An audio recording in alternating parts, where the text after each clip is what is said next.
في الفيديو ده هنتعرف على اللاير ماسك، وده اللي بنقدر من خلاله نعمل ماسك على الجزء اللي متحدد. وكمان ممكن امسح جزء من الصورة بس بشكل ذكي، بيبقى شكل اذكى وافضل من الاستيكة، لان في الاستيكة الجزء اللي اتمسح ما ينفعش ان انا ارجعه تاني، ولكن هنا في الماسك ممكن ارجعه تاني عادي جدا. وممكن كمان اعمل تدرج في الشفافية في الصورة زي ما شايفين قدامنا كده. تعالوا نشوف ازاي نستخدم اللاير ماسك.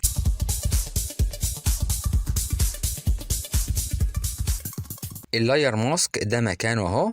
اول حاجة هحدد الجزء اللي في الصورة اللي انا عايز اعمل ماسك عليه، وبعد ما بحدده باي اداة تحديد بنضغط على اللاير ماسك، بنلاقيه حذف على طول الجزء اللي مش متحدد.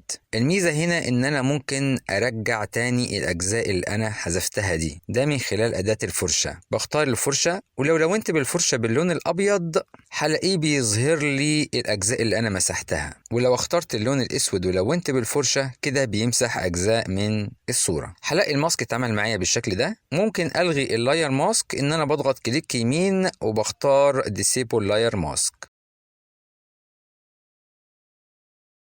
دلوقتي تعالوا نعمل تدرج في الشفافية في الصورة زي ما شايفين قدامنا كده.